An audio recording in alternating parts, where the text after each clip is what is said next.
Hi folks, and welcome back to Good Soup Games. My name is Onion, and today I wanted to share with you this incredible support survival build which is viable in all aspects of the game, whether it's group or solo play. Here's a 30-second clip from last week's Grandmaster. Take note how quickly our super regens, how many grenades we use, and how we don't have to worry about our health at all.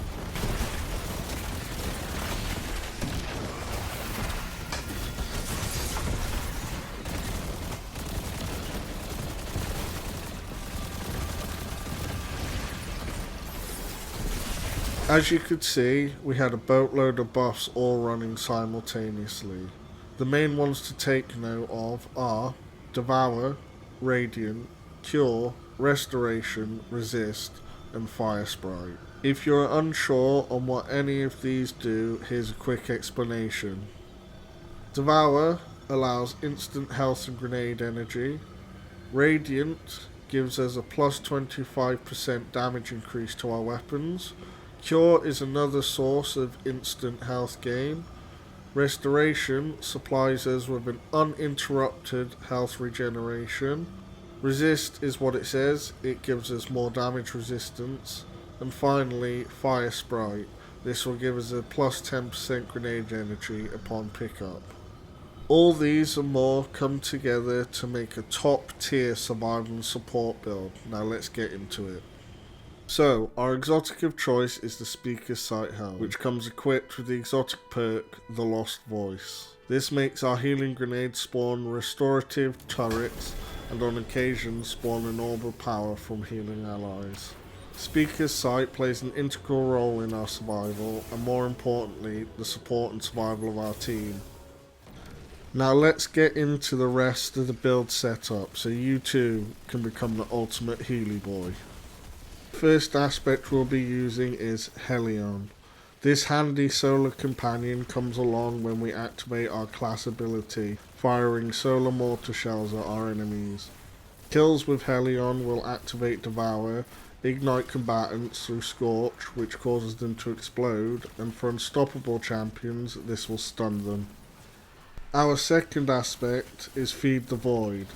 This aspect is what gives us Devour. Devour, as explained before, allows us instant health gains and grenade energy back on every kill whilst the buff is active. This is the most important aspect, as without this our grenade regeneration is slowed considerably. We proc Devour by getting a kill with any of our abilities, but once active the Devour buff can be extended by getting kills with anything in our arsenal. The class ability I use is Phoenix Dive. This is due to the instant heal it gives to us and our nearby allies through Cure, and has the fastest recharge time. Your melee, along with Helion, will be how you activate Devour. The melee of choice can be one of two, either Arcane Needle or Incinerator Snap. Incinerator Snap is handy for ignitions and closer combat, whereas Arcane Needle can be used at range and gives you 3 charges, increasing your chances of activating Devour. The grenade is quick and simple, as it's what half the build works around, and it's obviously Healing Grenade. The super of choice is Song of Flame. When active, this gives us phenomenal damage resist and crazy DPS. It also buffs our team's ability regen and provides them with a damage resistance. Onto the Fragments. I am running Facet of Protection, as this gives us more damage resistance when surrounded and has an increased effect when we are transcendent. My second choice is Facet of Hope. This fragment states that, while you have an elemental buff, which we have active all the time, makes your class ability regenerate more quickly. Third up is Facet of Awakening. Now this is one of our 2 sources of creating a Fire Sprite. The fragment spawns elemental pickups matching your super on Rapid Light or Dark final blows. This is another reason as to why we chose a solar super. Facet of Balance is our fourth. This will give us melee energy on rapid light damage kills and grenade energy on rapid dark energy kills. This and the fragment before will be activated mainly through the use of our weapons, helping faster replenish our abilities. Now the final slot is your choice. I'm currently using Facet of Sacrifice as it helps with Darkness Transcendence energy. Other fragments I've used in this slot are Facet of Dawn, which upon a melee hit grants us Radiance, and Facet of Purpose, which when picking up an orb granted me another avenue for restoration. Le stats. Just like every other PvE build, Resilience is always the most important stat to prioritise. This is because at 100 or tier 10 Resilience, you'll have a 30% damage reduction. Discipline is our second most important stat, as at 100 it will give our healing grenades a 45-second cooldown at base. In third we have Recovery. As we are a Warlock, our class ability Regen is connected to the level of our recovery stat. So the higher it is, the more Phoenix dives we can do and the more Helion buddies we can spawn. Coming up in fourth we have Strength. Now, not as important as the three stats prior, having some levels in Strength can help as this will speed up your melee charge, thus giving more chances to activate Devour. Intellect isn't too important in this build as we can get our super back fast using other means.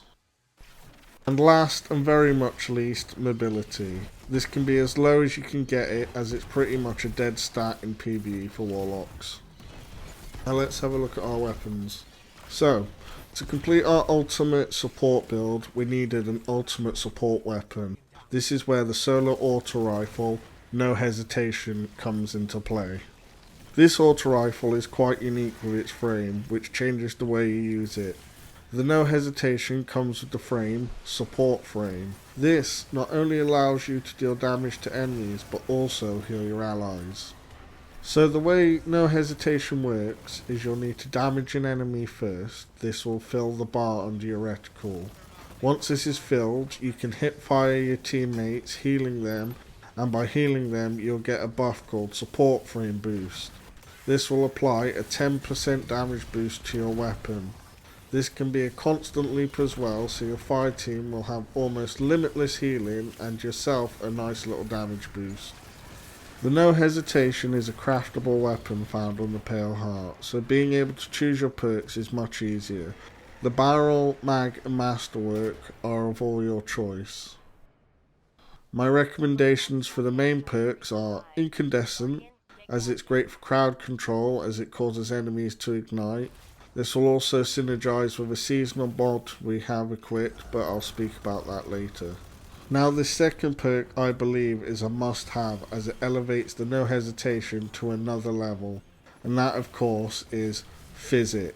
Now what Physic does is when you're healing an ally, you and that targeted ally are granted restoration, which cranks the healing factor up to 11. Using this weapon in conjunction with Phoenix Dive and your healing grenade should make it so no one on your team should ever die. My heavy of choice is the Pro Memoria, which is another Pale Heart craftable weapon. I choose Extended Mag and Reconstruction because together this will give us 182 in the mag. My final perk on this is Frenzy, as it gives us a plus 15% flat damage boost. As Pro Memoria is a strand weapon, rapid fire kills with this will proc Facet of Balance, which will then give us grenade energy. The weapon which I use to round out the three is the Cool. On this, the major perks I use are Demolitionist and Desperate Measures. Demolitionist, as it gives us plus 11% grenade energy on kill, and Desperate Measures is just a good damage boost. Although I do use the Call in most aspects of gameplay, it is the weapon that is changed out if I'm needing something specific for champions and grandmasters. All three weapons in my loadout share something in common, and that is their origin trait. The origin trait, Dealer's Choice. This grants super energy upon weapon kills and increases the amount depending on how many you have equipped with the said trait. The super energy gains go as follows: 1 weapon 0.3% per kill, 2 weapons 1.6, and lastly 3 weapons equipped giving 3%. Now, to finish this build off, let's go through the artifact and armor mods. Elemental Siphon. This gives us a fire sprite spawn on rapid weapon final blows which match our super. Radiant Orbs. This gives radiance upon orb pickup, and as we're making so many, we always have this up. Shield Crush, which while we have radiance, recharges our grenade faster. Solar Fulmination makes our explosions from ignitions bigger and deal more damage, hence why we have incandescent on our auto rifle. Targeting Autoloader grants our auto rifle a weapon damage boost and instant reload upon defeating a combatant.